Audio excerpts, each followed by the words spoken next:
I know how to start these damn things. Anyways, this is a follow-up to the last video. So if you saw that, welcome.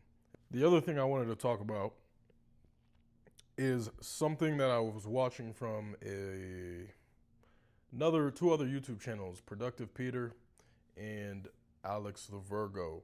First one we're going to cover is Productive Peter. And he talked about something interesting, or the phrase he used was very interesting, which was reality distortion field. And I'm going to put that right here so you can see what that is. Created what's known as a reality distortion field. Think about Steve Jobs. When engineers came to him saying something was impossible, he didn't just accept it. His mind actually bent reality until what seemed impossible became possible.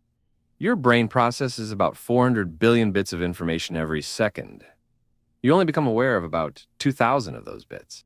And you might be wondering, what decides which 2,000 bits you notice? And then the definition, I don't know if that's done playing or not, but I'm pretty sure it is. And then the definition also right here. What I wanted to talk about with this one was a very interesting, when I heard the phrase, and made me think of some other more esoteric, occult type of things that I've learned about and heard in the past. But essentially this reality distortion field, like what was just explained there, ties into what I also had heard Alex the Virgo talk about, which I'll put up that clip in just a second, where you just so radically believe in something that it has to come to fruition. And that made me think of what, again, some of the more illumined teachings that I've heard, essentially describing, the universe being mind, being living mind. And another thing to describe that is nothing is created. We are living in a creating universe. I think that's a quote from, what was his name? Walter Russell. Nothing is created, everything is creating. We are in a creating universe, and this universe is living mind, which I will maybe put something here, I don't know, but let me see if I could go off the top of the dome from what I remember reading in this book that I have, where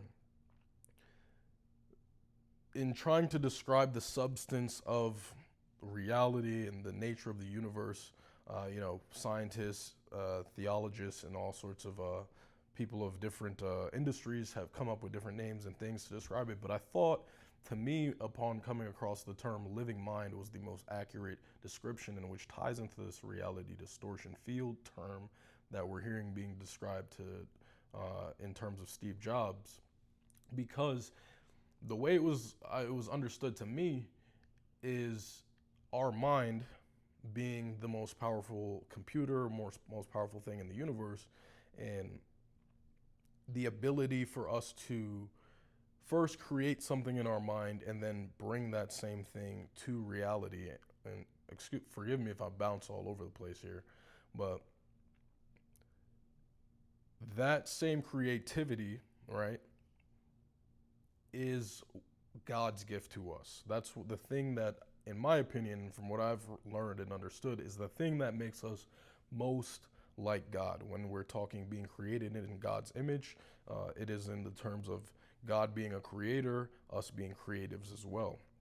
And then that ability for us to first create something in our mind and then bring it to fruition in the more tangible or physical plane, right? And in that book, it talked about, in comparing us to as above, so below kind of thing, nothing being able to be created outside of God itself. The same way, God can create. It said nothing can be created. Something cannot be created out of nothing, right? Because in order for that to be possible, that means something would have had to have been created outside of God. And in order to understand how God creates, we have to think about how we first create things in our own minds. The way we do that is by first creating something in our mind, by envisioning something. In the same way, a writer can create an entire universe within their mind, that entire world, that entire arc is first created in the mind using no external resource and then brought to fruition. And just as much as that world is a part of the artist or the creator is also a part of it. And in that same way, God is a part of us and we are a part of God.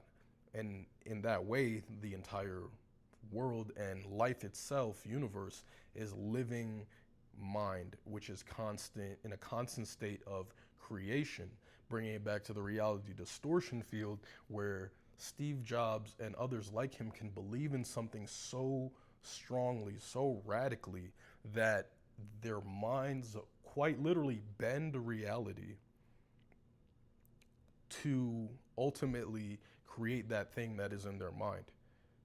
And that's a very hard thing to grasp, I think, for the average Joe, the average person who isn't like kind of thinking too deeply about that type of thing. But that's something that, I don't know, sometimes my brain gets like overwhelmed, if you will, by the magnitude and the power that lie within us. And I actually think for a lot of us, we're afraid of that power that we have, and in being afraid of it, whether it's consciously, subconsciously, or whatever, we choose not to access it. So the idea that this individual's mind and determination was so deep rooted that they willed this thing into being is, I don't know, it's kind of just what the fuck, you know what I mean? And what was I gonna go with that? Oh, and I was telling my boy about it, and it kind of made me think of, right, so if we're living in this, if you've ever seen any kind of like Marvel multiverse type of thing, we're living in this timeline, right? We're living in like this timeline right here. And then this is a straight timeline, and something happens like this reality distortion field. So in this timeline, they're telling him something like the iPhone just isn't possible, right? And somewhere along this timeline, he's so strongly believes in that, holy shit, let me see. Oh, back to him. In this timeline, he so strongly believes in the iPhone that he somehow is able to then create another timeline that veers off, if you see that. Another timeline that kind of veers off. And that is like the reality distortion field. At least that's how I like imagine it when I'm thinking about it. If you want to believe in the multiverse theory, this kind of feels like that. You know what I mean? Where in this reality, this thing is impossible. But one individual's mind is so powerful, their belief is so powerful that they are able to will something into existence to a reality where that thing that was suddenly not possible is now possible. Just like the first person who ever ran the first 6-minute mile, and scientists were trying to tell them that it's not humanly possible for that to be done. And they believed it so deeply that I believe they created a reality distortion field where that timeline now became a reality. And they're able to, now we have people running 6-minute miles all the time. You know what I mean? Now that's like, we now branch off into this other timeline where like, oh, this is actually a thing instead of staying on this. And that, that might be some science fiction, crazy woo-ha, mumbo jumbo to some people, but that's the reality we're living in. That's the life we're living in. As I'm recording this on my iPhone, monitoring from my iPad and checking my other iPhone. Like, this is a thing now where it wasn't believed to be possible before. So, and then Alex the Virgo mentioned something, which I'll put that. Michael Jordan getting cut in 10th grade from his varsity team and getting sent down to JV. He was 5'10" at the time, and coaches didn't see too much of a promising future of him besides him just being a key role player. And with his parents being 5'10" and 5'5", it didn't seem like he had much growing to do either. But Michael Jordan thought different of himself. He didn't care about the limitations that the coaches put on him for just being a short role player, but also he didn't care about the same limitations that his parents' genetics put on him height-wise. Call me crazy, but I believe Michael Jordan was so delusional that he willed the body, height included, that he needed to accomplish his dreams. Because when you try to think about it logically and rationalize it, when you try to look at yourself and go, that's not possible. Because when you try to think about it logically and rationalize it, he wasn't supposed to be nowhere near his height. None of his brothers even touched 5'9". When you think about it, it wasn't supposed to happen that way. All of the signs were saying this ain't for you. If he thought about it, he would have logically told himself that rationally this was not possible. And a lot of people in that same position, no matter what it is in life, I'm gonna say 99% of people will succumb and continue to fall for that rationalization of thinking. Some people will say that's because he's 1 in a million that he made it. And in that, what he just explained with the whole Michael Jordan thing,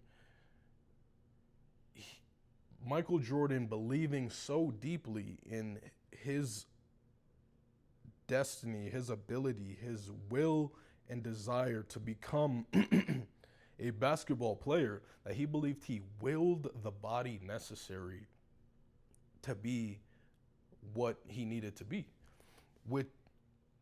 It sounds insane, but again, if you have a grasp of what the mind is actually capable of, it's not too far-fetched. And it makes me question myself, and makes me lean more into delusion, honestly. If as crazy as that sound, but that's what's needed to achieve the kind of success that I'm striving for, at least. And if you're watching this and you relate to this in any type of way, the kind of success that I want requires that type of delusion. You have to just so insanely, undoubtedly believe in something that it has no choice but to become a reality. And I'll wrap it up with this, right? It's like, give me a second. I actually got to research it, so I'm actually saying that. I know what I'm trying to say, but I want to make sure this one word I'm using correctly. The observer effect, which describes the quantum physics that suggests the act of observing a quantum system, such as a particle, can alter its behavior or properties. Now, without getting super deep into the quantum realm, if all things are made of particles, but if that is what the nature, reality is, then the observer effect ultimately, to me, and if I'm understanding this correctly, if it particle behaves as a wavelength when not being observed, and when upon observation is able to be located in space and time, that ultimately means our minds, as the observer, is constantly affecting particles in reality, right? So why can't that be said that if you yourself, the body is made of particles, why can't it be said that the mind, willed and determined and overwhelmed with belief about a certain thing, can't alter the body in a way that you can will the body necessary to do something that you otherwise wouldn't have been able to do had you not had such radical belief. I mean, it happens all the time. It's just like when people who believe that they are sick. There's another, which I won't get into that, I guess, but there's a belief that, actually, let me put it this way. I'm stuttering right now. The placebo effect.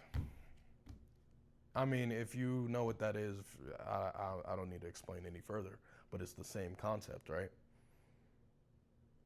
But yeah, that's some shit that was really on my mind that I wanted to talk about, I thought was amazing, and all to say, like, as a reminder to myself and to anyone watching, keep that radical belief. Lean into that delusion. Obviously, be delusional in the right context, but when it comes to what you can achieve, when it comes to what you believe, when it comes to who you want to become and the future you want, lean into that delusion. Let other people think you're crazy. Believe me, I have people that I've grown up with, and I've seen them lean into that delusion, and I see where it got them, doing very well. So that is it for this one, part 2 of the first or last one. Peace.